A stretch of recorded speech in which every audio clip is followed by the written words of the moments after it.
This. Hey, welcome everybody. I said this earlier. This is a every time we train, make sure to have something to write with, please. Today we're going to write some stuff down. Okay. If you can be distraction free, that will be better because each week we come in, it's for you. And if you are not here and focused, then it's not going to work so well. Each week I'm trying to help move your mindset of what's important to you, what is your vision, what is in your way. Remember last week we talked about the cracks in your foundation and stacking things on top of it. Now, what was really funny with last week, and I would like a couple shares here. So as I ramble for about a minute, think about a share from the work last week. I want to have you raise your hand and we're going to do a couple shares. But what I do is I disguise the work that I really want to work on you with as real estate. Does anybody? So when I said the word buyers and sellers last week, I really meant your life. Now I say buyers and sellers because you can immediately pull it up and think about it. But I would bet if you got through the next layer of the business, you would have thought, man, this work is true in other areas too. I always say for everybody in here, 60% of the work I'm doing, I like to call basic. It's not basic, but we'll call it basic. 30% is advanced. And then 10% is just like, if you can grab it. There's one or two just golden nuggets coming in that if you can find, they're there for you. So no matter where you're at, no matter if you're brand new, you're experienced, whatever, there's always something here for you. And I normally start the conversation in the work field. But no, the work field's really the easy one. The hard one and the important one's the life. But if I trigger it as work in your head, you can translate it to where else in life is this true? And I didn't say that last week as we were working through it, but just let you know it's always there. And it will be there this week too. Okay, so let's start with a couple shares from last week. Those who were here, give me a takeaway from last week. A conversation you maybe had, a realization. What did you get out of last week? Let's use your little electronic hands. I wanted to raise my hand, but I couldn't find it. Oh, yeah, now I find it. All good, Tamika. You can go. Thank you. Okay, so last week, one of the most important thing was just to figure out the cracks. Where is it? Having those serious conversations with each and every one of your clients and kind of see, are they planning going forward? Are they not? Like seeing where they're at. So it really have helped me to narrow down some of my clientels. And so it's significant, it was really good. One example actually I did today because I had a buyer who pretty much, I think a few weeks ago, she wasn't able to purchase because they weren't able to qualify for the amount that the property cost. So I had sent out like yesterday, I blast out another multifamily that I'm looking to sell. And she was like, oh, yeah, I want to see it. So I said, okay, let's have a conversation. Yes. Based on last week, I understand, or a few weeks ago, I understand that you weren't able to afford it. So can you tell me what has changed? Obviously, I would love for you to see it, but where are you guys at right now? So with that conversation, I said, okay, let's get the finance together first before I take you to see this property. And that's exactly what I do. And so now they're speaking to the lender, and hopefully if they can see it, then great. But they need to do step one first. So if you're not willing to tell your clients no, then you're not really serving them. Yeah. Okay. Miss Tracy Pneumonis, I know you don't have your hand up, but you don't have to for me to call on you. Isn't that how that works with us? Yes, it does. Can you tell everybody what we talked about with parking spaces and give them that analogy and use it in terms of buyers and sellers or whatever? Yes. So realistically, I don't allow people to park on my brain because you have to pay to park. And so wherever you go at when you're driving, typically you have to pay to park. And so if people are going to take up any of my time and if they're going to use up any of my resources here, they actually have to pay. So don't allow someone to park if they're not really going to pay you. Or in other words, there's not a chance to make money or to really serve them the way you're supposed to. So me and Tracy had that conversation once. It was a beautiful conversation how it went. And she didn't agree with it in the very beginning. And then we circled back around. And as a good teacher does and a good leader, they tell people not only what, but they tell them why. And the why was, Tracy, you okay if I share this a little bit? Okay, this is good stuff for everybody. From Tamika, this is following up on yours. Is me and Tracy were working one-on-one, and I told her the cost, and she's like, damn, Austin. I think that was pretty close to what it was. She's like, damn. And I go, she's like, we're only working for like an hour a week. And I said, but it's not just that hour. I want everybody to hone in on this. It's not just that hour. I only have so many parking spots up here. And if you want to put your name on one, what happens is when I drive home, I think about you. When I go home and I go to bed, I think about you. When I wake up, I think about you because you have a parking spot. So don't just think about when your car's in that spot. At all times, it has your name on it, and you only have so many. And I shared that with her, and I share that with all of you right now because it's the same thing for you with your buyers and sellers. You only have so many spots. And if you're allowing someone to park there who's never going to do anything, Tamika, it's not going to equal the success you want. And you're not going to be able to have the growth that you want because you're going to be maxed out. But you're only going to have 50% of the people who are ever going to be able to do something. Yeah. Jeff, realizations, what'd you learn from last week? For me, it was more of the wake up call at how shitty of an agent I was being when you had us like write them down and then like how often you had talked to them. And I mean, these were active listings, and it was like those ones that, you know, aren't getting the traffic, and I'm just kind of not doing the every day, every Friday, you know, catching up with them and stuff. So one, I felt super embarrassed. I'm glad you didn't have us like call us out on it or anything, but that was really good to see. And then two, when I put the action items in, it allowed me to make those conversations, and we actually got like 2 price reductions out of it to where hopefully we can gain some more traction, and all it took was a phone call. So but super embarrassed with how I was handling it. Well, normally what we're not proud of, we neglect. Right. And if you're going through the wealth program right now, wave your hands if you're going through the wealth program. Who's going through it right here? Yeah. That's one of the things we learned in that program, or you will learn, is that if you don't like what your money looks like, if you don't like what your listing looks like because you haven't performed or you've neglected, you're going to neglect it. And if I look at my phone and I'm like, oh, I haven't called them, I haven't talked to them, and then they're calling me, I'm like, I don't want to talk. I don't want to talk to them. Right? Like that's life. But that's not a good feeling that you carry. And so just man up and go do what you're supposed to do, which is go address it. So good job, Jeff. Jeff also, I will say, put action into the work last week and found success. He got 2 price reductions. And so with that, if you're not doing the work from the work each week, you're losing out. So make sure to put some time in with the work. Mr. Williams, what did you get out of last week? What'd you put into action? The biggest thing for me from a takeaway perspective is, what separates the good from the great, or what makes, an agent earn their commission is whether or not they're willing to have the difficult conversations. And so just like Jeff, I've got a lot of active listings on the market. This is something new for me. In living in Denver, Colorado, having listings that sit on the market is a rare occasion. So having those difficult conversations and so had some of those last week. They were super productive.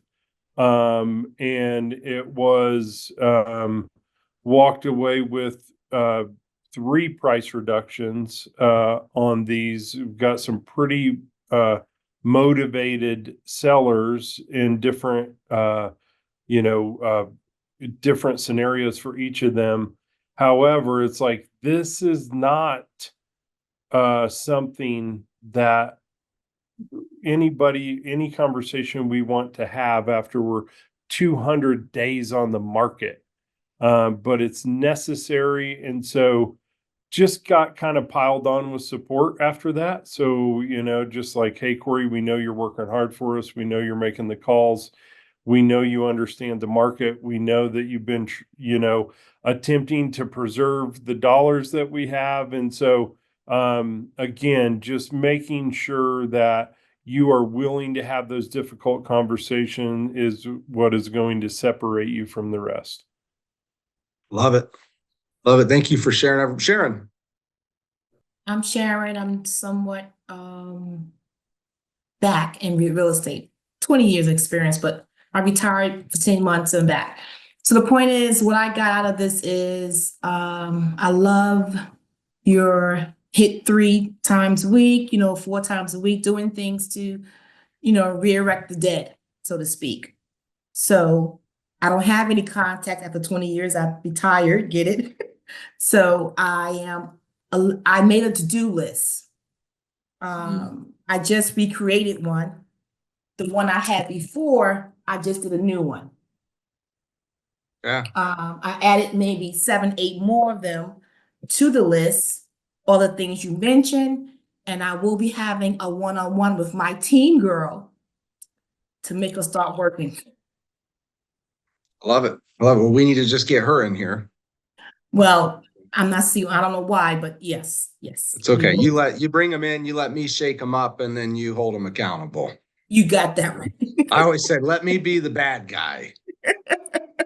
Now, sometimes that's not good for me. I've said that before, and then they've made me the bad guy. And I'm like, whoa. I'm not the bad guy, but I'm okay with shaking them up a little bit. That's, I've taken that job. So last week was good stuff. And Corey, listening to you and listening to Jeff, what I wrote down, I'll do a special training. I don't know if we'll be able to put that into our our year end stuff, but I'm going to do a special training on dealing with sellers in a longer market time. And here's one thing I'll tell you is, and I'll give you all my strategies and everything I did. I'll break it literally all down. And where I live in Fort Wayne, Indiana, back in 2014, our market times were about, I believe, 140 days here. And I knew that if I took a listing for 140 days, I could only sell so many of them. So I came up with the plan, I came up with the plan to maximize our clients' money and to sell the house in a faster amount of time. And my plan was, if I could sell a seller's house or sell their house before they did their first price reduction, I made them more money. And if I made them more money, I could get paid more money. I'm more valuable, right? They would have a better experience. I would get more referrals. And I could also, if I sold a house in less amount of time, I could sell more houses in the same amount of parking spaces, Tracy, that I gave that. Yeah. And so I did a study, and I'll put this all in the training. I'm just giving you the cliff notes here. I did a study and found on average it was 14 days before sellers lowered their pricing. And so I came up with the blueprint on how to sell someone's house in 14 days when the average market time was over 4 months. And I dominated. And I charged more. And I was double winning. But there were listings that were taking longer still. And there's things and conversations that you had to have. There was certain prep. There was a certain mindset. There were certain communications. There was all these things that had to go into place. And I'll put all that together. I don't know if I can do it in a live. If I want to, by the end of the year, we had our goal with live by the end of the year is to get your mind and your business right so we can go kick some ass next year. Okay. And it's going to take some time. And there's a lot of stuff to work on. If I can fit it in, we'll fit it in. If not, it'll be a bonus training that we'll just gift to everybody. So, okay, today let's start with this. Thank you for the shares, everybody, by the way. Let's start with this.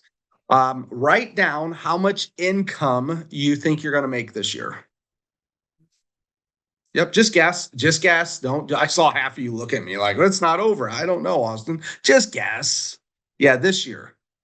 Yeah, this year. I know it's November. I got to prepare you for next year. I can't do that on December 31st. Right? And January 1st, it's too late. So we got to do it now. I know you're going to have to guess a little bit. I mean, in all reality, if you sell real estate, you have an idea how much you've made this year. And if you don't, that's your first problem. You should have some sort of idea. You guys are all business owners, by the way. If you don't have an idea how much you made, your business isn't doing too well. You got to have some idea. And then you have pendings, right? Those are the houses that are under contract or in escrow that are going to close. We only have 48 more days left till the year's done. On average, houses take 30 days to close. So it's pretty much what you've made plus your pending equals what you're going to make this year. Okay. And the number doesn't have to be perfect. It can be rounded for this exercise. Okay. Everybody's got their number. We're gonna do 3 exercises with this. Okay, this is the exact work that I did in a tool that I could use for a decade. And what I'm doing right now is I'm trying to help shape your vision.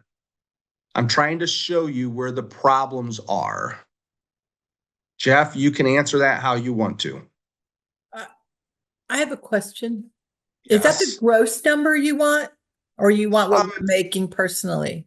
Let's if for this example, I don't think it will necessarily matter, but let's put whatever one you have more accuracy with, because some of these numbers get harder.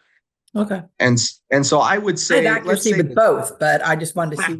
Okay, well, you are a rare breed, by the way. God made one of you, throw the mold away, right? Yeah. So I would say pick your top number. And when I do this exercise with you, you'll see that how things stack and what's the purpose of this. Yep. We're going to end up making 3 columns. So take your first number and write it 3 different times. So if it's $100,000, I want you to write 100, 100, and 100 and write it 3 times right next to each other. I've never done this with anybody, by the way. You guys are the first time. Can you repeat that, please? Yep. Let me show you. We're going to write the number that you're going to make this year. So for this example, let's say it's 260,000. And then next to it, I want you to write the year 24. Okay. So this would say 24 for 2024, 260,000 is my income. And then what I want you to do is to take 24 and go down 10 years. So it'd be 25, 26, 27, 28, 29, 30, 31, 32, 33, 34. And I want you to put a 10-year vision out there. Now, this isn't going to be true for everybody. Their life changes, but this is an exercise that's really good to see. And then what I want you to do after you go all the way down a decade is next to that, I want you to put 10% increase. And this is where you're going to need your calculator. So what you're going to do then, this is our 10% column. What I want you to do is to take 260,000. If this is my number, I'm going to times that by 1.1, which equals 286. And then I'm going to write down 286. And then I'm going to take that number times 1.1 on my calculator, and it equals 314. So I put 315. And then I'm going to take that number times 1.1. That equals 346. And then I'm going to take that number times 1.1, which equals 380. And then so forth and so forth and so forth, all the way down your 10-year column. I'll give you a minute to do that. You're going to need a calculator. Your phone has one. 10 years at a 10% increase. Give you guys another 40 seconds to do that. If you times it by 1.1, whatever that year is, it will give you 10% more.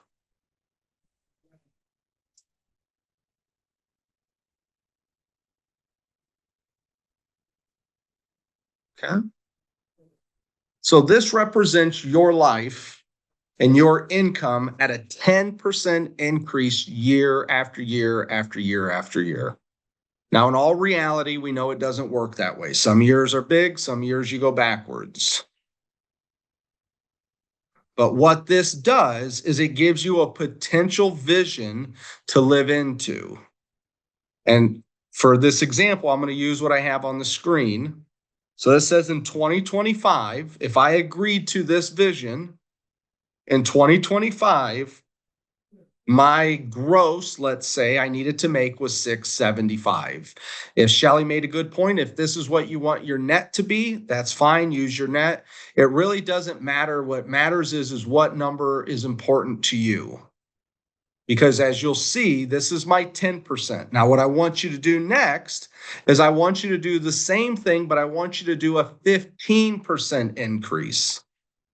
Just like I had on the screen. So for this example, I take 260,000 times 1.15. And I want you to run a 10-year vision out with this. Is anybody having a problem doing this right now? Is anybody confused on the math?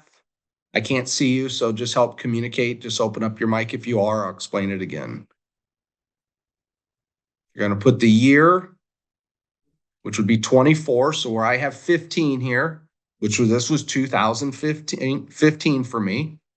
You're going to put the year, and then you're going to put the increase of income based off of this line is 15%. Now, once again, I know it doesn't work like this. Life is not that symmetrical and steady. But what it does is it's sending you out a vision. It's getting ahead of this year and next year, because we are going to talk about next year here very soon. But what I want to do is I want to help establish a vision for a decade for you. Okay. After you get the 15, now we're going to go to the 20% increase. So take your 260 again, whatever that number is to you. That was my 260. And now I want you to times it by 1.2. And I want you to scan it all the way down to a decade. I'll give you a minute to do this. Please communicate with me right now if you are having issues doing this. You are stuck. You don't know how to use the calculator with the 1.2. It's all good. Just need a little more time than a minute. Okay, thank you, Jeff. So I'll give you guys another minute or two to finish this up. These are my actual notes right out of one of my workbooks in 2015. And that's what I'm bringing to you today. 10 years ago, this was my work. And I'm going to show you how I use this in multiple ways. So keep moving. Jeff, tell me when you're done. And that way, not that you're faster or slower than everybody, but it gives me an understanding. Right.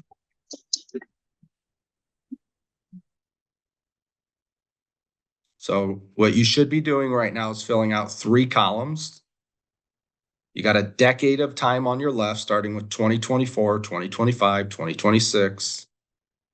You have your first column is 10% increasing year over year. The second is 15% year over year. And the third is 20% year over year.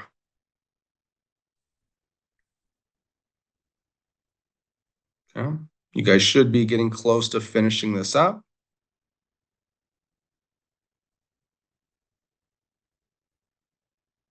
I will say it's wild that I'm even looking at something that says 2034.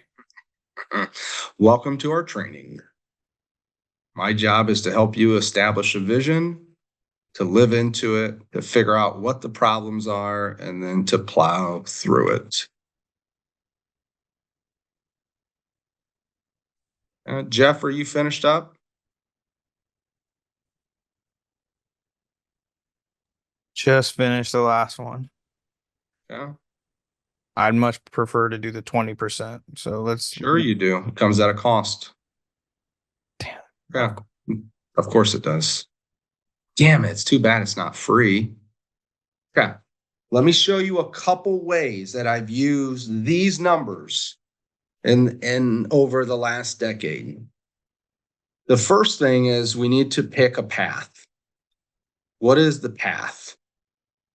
What is the path we're trying to achieve? Now, obviously, you're going to look at your 20% and say, well, Austin, that number's so much bigger. Why would I not pick that path? Because it comes at a higher consequence. If you're just looking at my numbers here, some of you might say, well, Austin, in 10 years, if I could make $675,000 a year, I'm living good. So I want you to look at it and pick a path right now. Which path looks more appealing? Some of you guys, the 10% path looks far more appealing than the 20%. There is a time balance of money. There is stress involved. There are consequences to trying to go for more. But I want you to pick a path. Okay. Here's two easy ways that I've used this. And I wrote this. This was always in every start of my book. And every book I ever have, I always wrote my path. First page, here's my path. Why did I write my path? And I had it 10 years? Because I'd ask myself this. In 2025, let's say I'm going back, let's say right now it's 2024 and you're looking at your number for this year.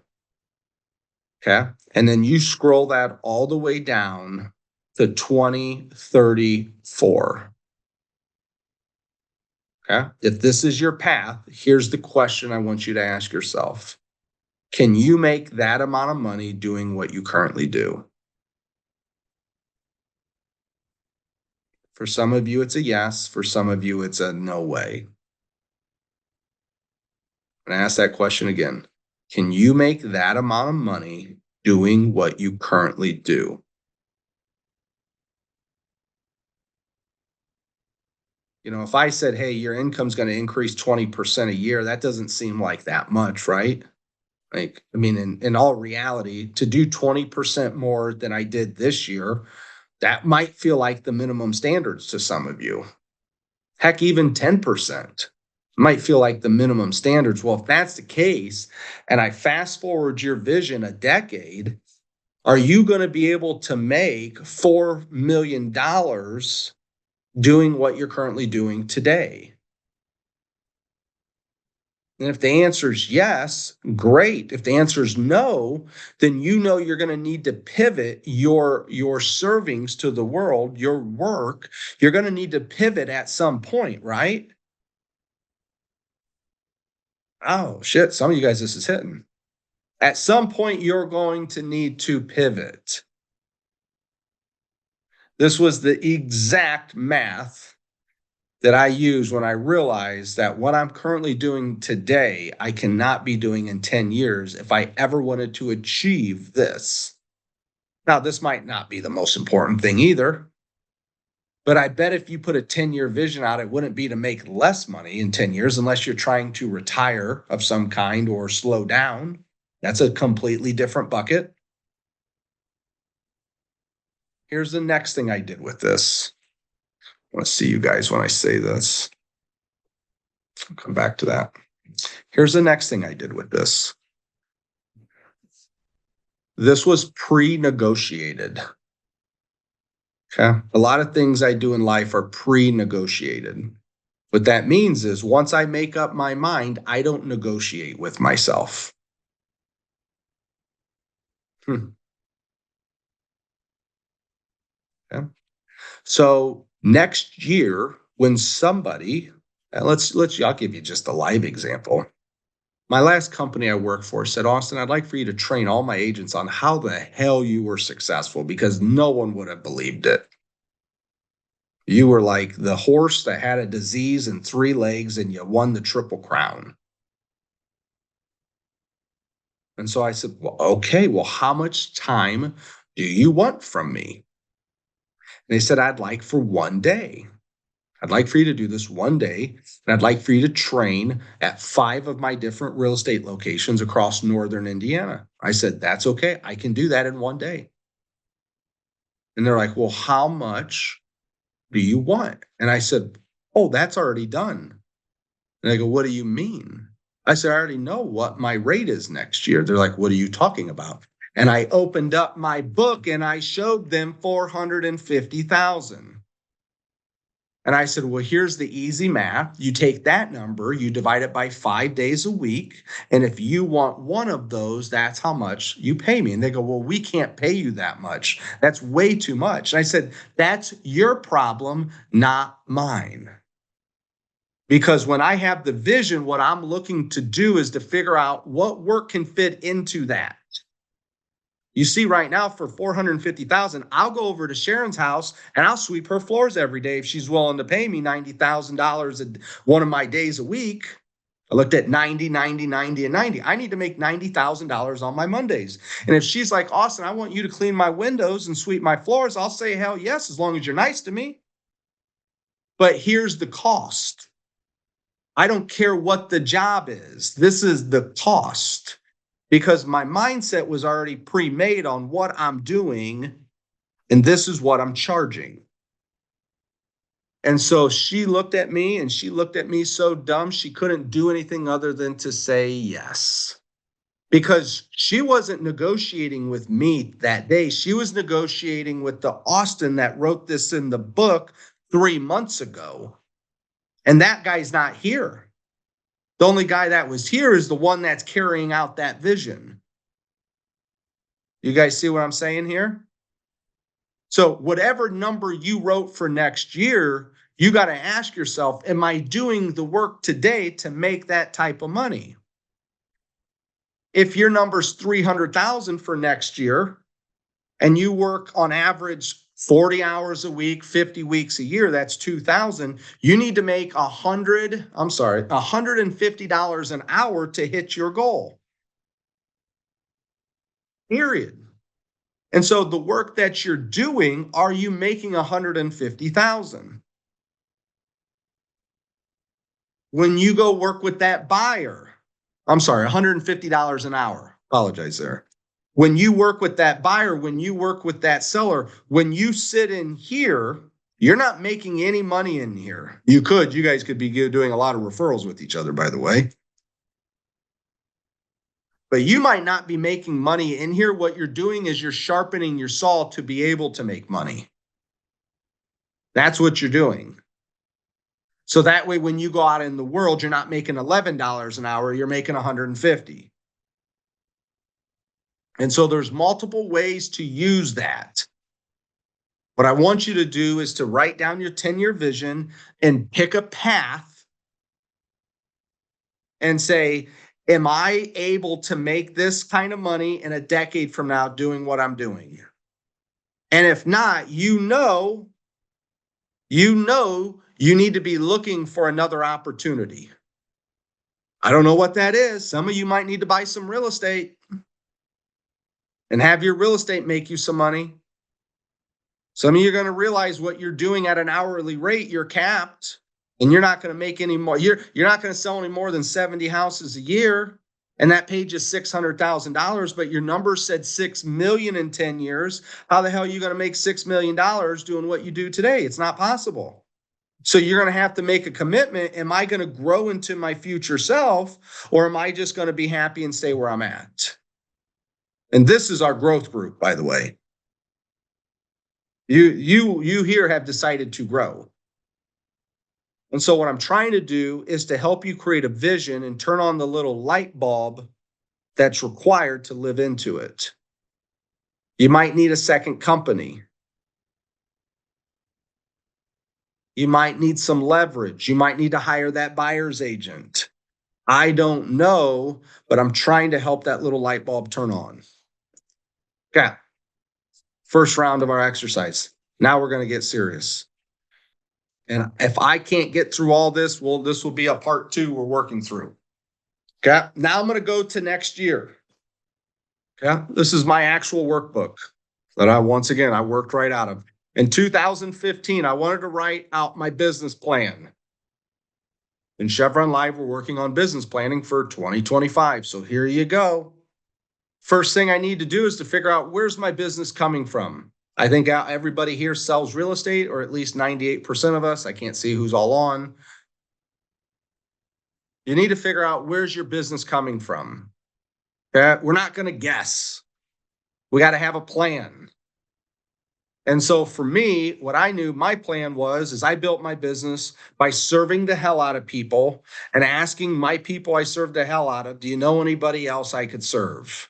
And I broke that business down, that referral business. For those of you who don't know, I built my entire business off of referral when I sold real estate. And when I say entire, 80 to 90 to 95% was always referral based. And I knew that the size of my database, depending on what that is, depending on the size of my database, I would have a turnover on that size. In other words, I'd have so many repeat clients that I would deal with.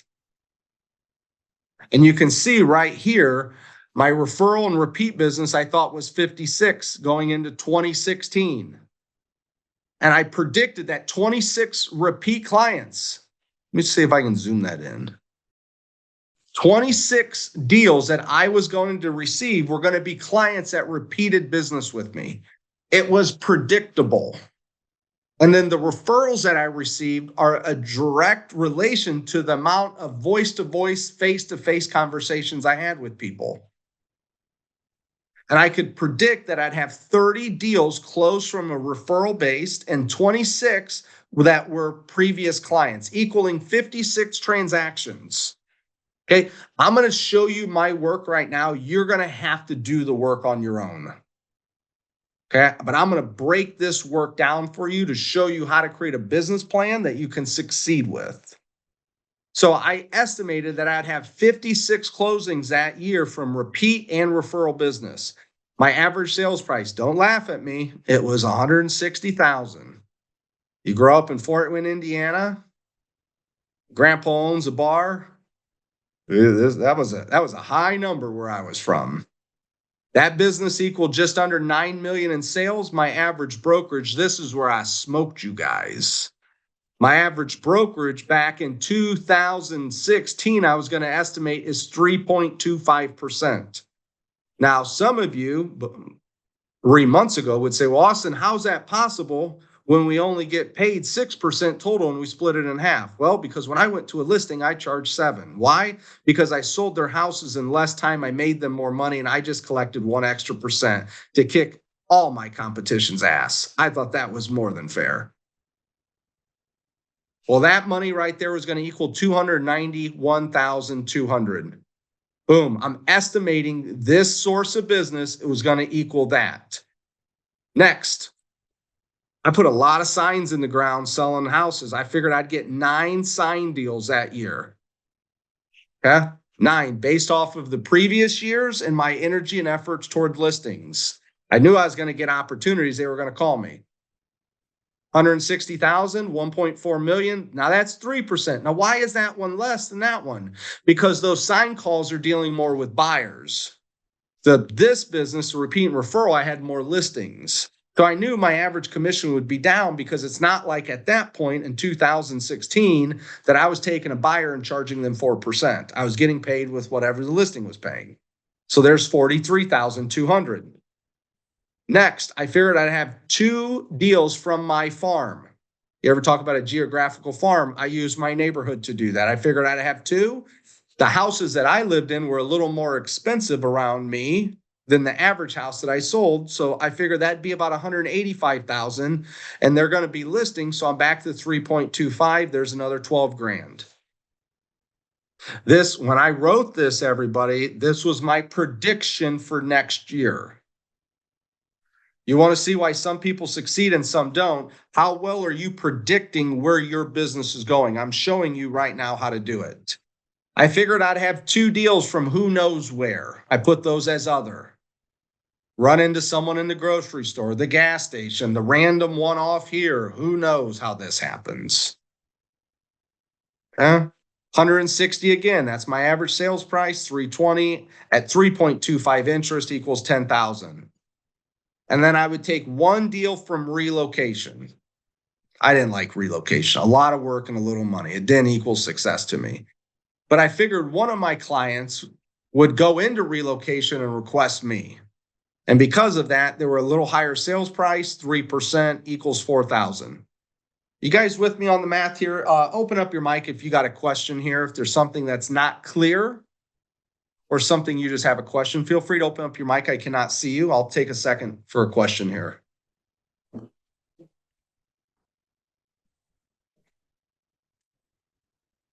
Yeah, we're moving on. That totaled 70 transactions at 11 million in sales, $360,000 of income. All I did was add it up. But wait, I had more money coming in. Why? Because I had a buyer's agent.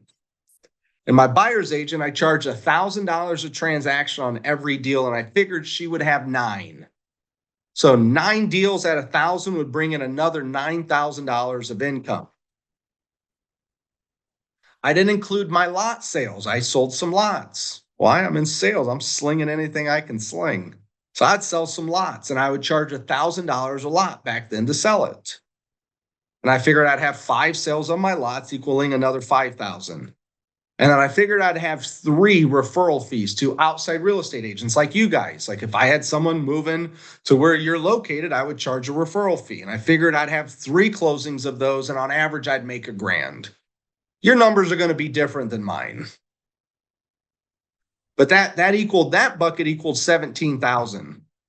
So now that equals 87 transactions I would have been paid on, $377,000 in income. But you see that times 0.9 because I had an assistant and I paid my assistant 10% of everything I made. So that was going to net me $340,000. Now, that paid assistant could have been looked at as an expense somewhere else. I put it in this one because I knew it was 10% of my income. Yeah. Page 1, what questions do we have here? Page 1, income. Where is it coming from? Question, where did the numbers for repeat and referral, what equation did you use to get to those? Good job, Noah. Because I tracked my business in a CRM, I had a predictable past. And I could look back the previous years and to see how much repeat business did I have that year? How much repeat did and I could look at it every year and to see how much it was moving. Now, let's say this is your first year in real estate. You're not going to have repeat business because you don't have any business at all. So your business would then be referral-based business. You could have, you could put Zillow on here. There's 100 different lead sources that you could also put on here. I want to make sure that's clear. This was my lead sources. And I could directly tie, Noah, my outgoing efforts with how many phone calls I made, how many parties I threw, how many notes I wrote, how many times I took clients out to lunch. I could directly relate that energy, that outbound proactive energy, with how much referral business I would get. And if I wanted more referral business, I would have to put more time and more energy going outbound to my clients to have lunch with them and to say, hey, is there anybody you know that I might be able to help?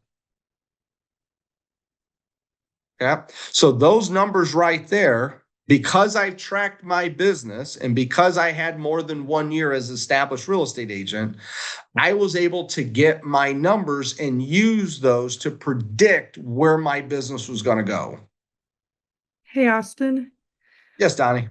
So I kind of, on purpose half-assed this year. And so when I was looking at your numbers that you're showing, I actually changed my numbers just to go to the low end of what I know I can make next year. Would you recommend me redoing the whole 30-30-30 thing based on my projected next year as opposed to what I actually made this year? Since I just wanted this year, I was building foundations and teams. I wasn't pushing. Good question, Donnie. So just to recap that, if you had a different year this year, okay, I gave you an example that didn't take into equation all the stuff that goes through life.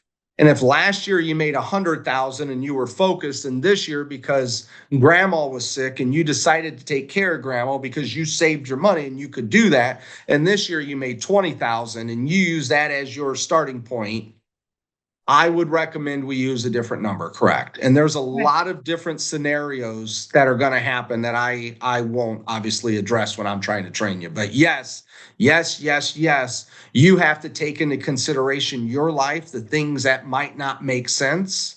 I'm trying to give you a standard training system here and mindset of where am I going and then how am I getting there?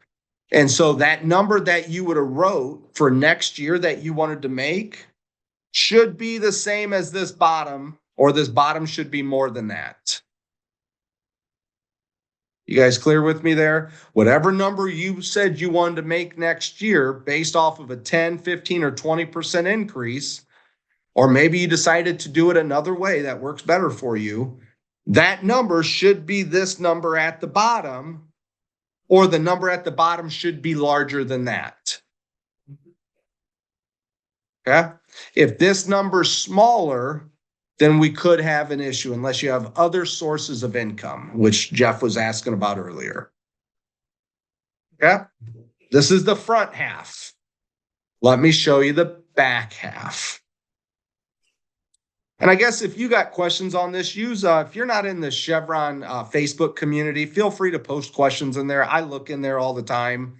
I try to respond to everything. I know I can't get to all the questions here I try to bring the most potent training, and that always consumes the time. And so if I don't have time to answer questions, just post them in the community, put @Austin Cheviron, it will tag me, I'll see it. And then I'll try to answer every single thing I can in there in as great detail as possible. So now we have our income. Some of you guys do really good at making money. Okay? I'll just tell you, you do really good at making money. Where you suck is figuring out where it goes. And if you don't figure out where it goes, you're going to be screwed in 5 or 10 years because your income's going up and you don't have any money after that happens. You've raised your levels of stress and you have nothing to show for it. Essentially, the whole wealth program is how the hell to manage and keep your money and how to have a vision for it and what's the purpose. So let me help you with that. For those of you, the personal section of our wealth program will help you figure out what is your monthly personal expense. We go through that work together. For me back then, I knew my monthly personal expense in 2016 would be $7,500 a month. This is now a month. And I knew my monthly business expense was $5,500. Okay. Why did I know this? Because I did the work to figure it out. And so when I add those two things together, my monthly expenses that for my personal and my business was $13,000 a month. If I times that by 12, it was $156,000 a year to run my house and my business. My house and my business. That's what it cost. Let me ask you this, on a scale of 1 to 10 right now, how clear could you be with your personal and business expenses? Your monthly expenses? Write down your own number on a scale of 1 to 10. 1 means you're foggier than fog, and 10 you're clearer than flying 40,000 feet up in the air. Where are you at? This is a good conversation for you to have with you right now.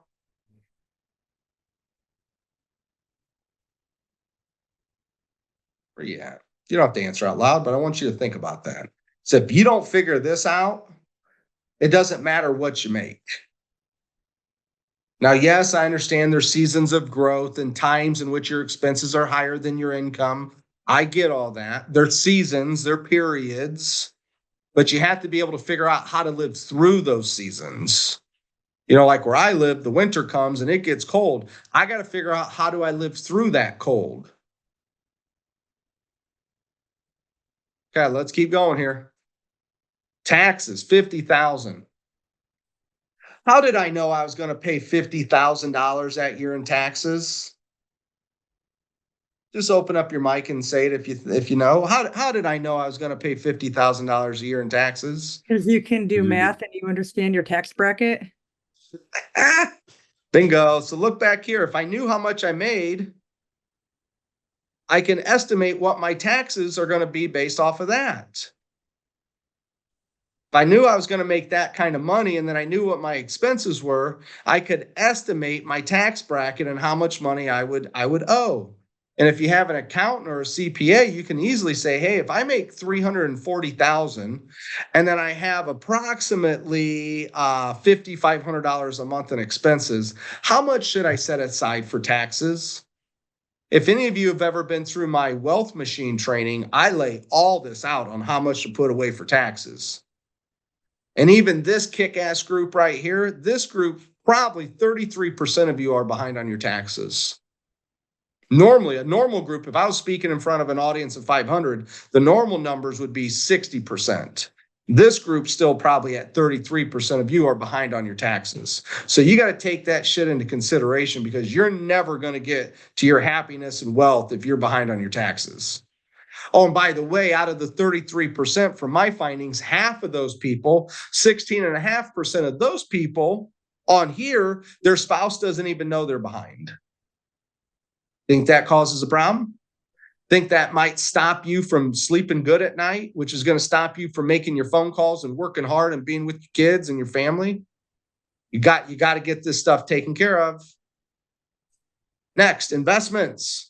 $100,000 in investments. How the heck did I know I was going to invest $100,000?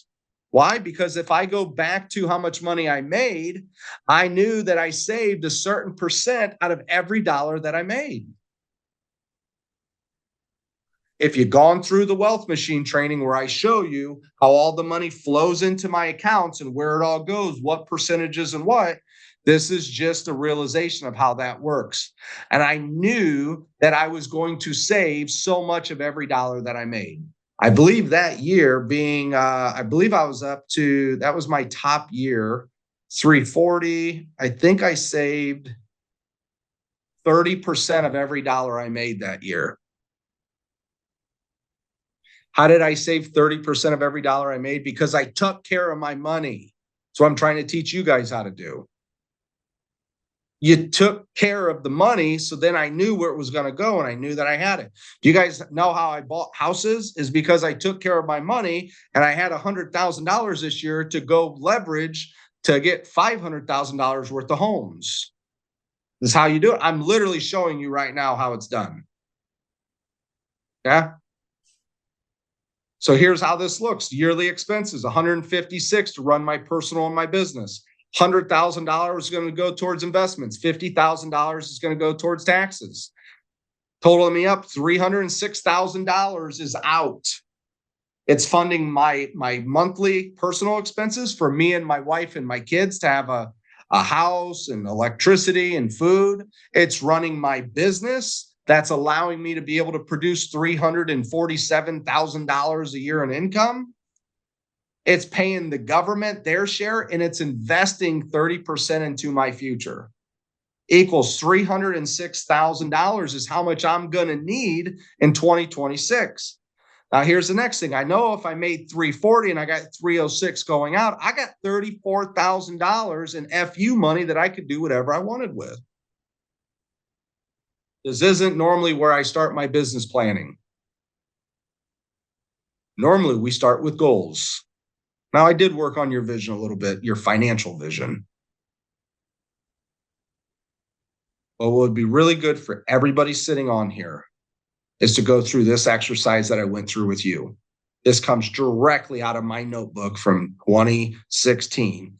Just to let you know, I closed 88 transactions that year. It wasn't by luck. It was by focus. Said, this is what I want to go do.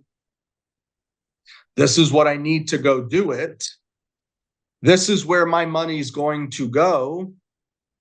This is how much I'm going to have left over. Where is it going to go in my personal or my business? Where it actually went would have been my investments is where I would have put it. And this is the start of a 2-month series with you on how I'm going to get your business in shape for 2025. You team leaders, do you think it would be good for your team members to do some exercises like these? To have a stinking clue on what they're going to do? compared to coming to you saying, I don't know what to do. I need some help. Here's the work right here. Go write down what you want to do. Write it down. What is it? Now, it might take some time. Yours is going to look a little differently than mine. I'm sure it does. It was 10 years ago, people. Things have changed. The business is still the same, though. What do you want to achieve for next year? Why do you want to achieve it? What does your 10-year vision look like? How does next year be a stepping stone into where you're going? Next year is not the end of your vision. It's a stepping stone. And how now is the work that you're going to do align with that? Do you know that you spend more money than you make? Maybe you need to have that conversation with your husband right now. Say, hey, honey, you're robbing us. And we need that shit to stop now. Because I can't outwork you robbing me. And you want to have this vision and you want to get somewhere, but yet every day you rob our vision, you rob our future. It's a hard conversation to have. Are you willing to have it? Do you know why maybe you would? Can you see where the problems lie? Can you figure out how much you're going to pay in taxes next year and put that aside and don't spend it on shit you don't need? The government's going to take that money one way or another. And if they don't, they're going to take you. You got to pay it. Can you put some money back and invest in your future? Let me ask you a serious question. How was it working for you doing it how you're doing now? Look at those numbers you wrote on the scale to 1 to 10. How well are you doing now? Good. Something needs to change, right? Something needs to change. Mike, I know I saw you. I'm working on you. Hey, something needs to change. That's okay. But we have to say something has to change, and then we have to go change it. It's not going to change unless you change it. It's going to be the same thing in 5 or 10 years from now. I promise you, I've watched it my whole life. I've never seen so many people make so much money and have none after 30 years. None. You gotta change. It's not easy. But if I can help you create that vision to live into and to show you the system and the guide on how to change your money just a little bit, how to change, if I was just at a conference, I'll end on this. Here's a realization. I was just at a conference, at 100 breakout rooms, 100 different sessions. Okay. 90 of those sessions taught people how to make more money. Okay. Open houses, how to deal with Latino buyers. That a girl, there's a smile. Let's make sure you're paying attention. Watch you. Here's how to make all this extra money. There wasn't one damn session about how to keep it. You think that's a problem? So what are we going to do? We're going to go work our asses off the rest of our lives and then not have anything we desire? You got to figure out how to keep it. Today, I helped you with the vision, a 10-year plan to build into. 1. 2, I helped you figure out how much money are you going to make next year and what would be the avenues and paths on how to make it and add it all up. And then the last thing, 3, one of the most important ones is where's it all going to go? And I gave it a home. So when I made it, I can put it in its home. The home that serves me for where I'm trying to go.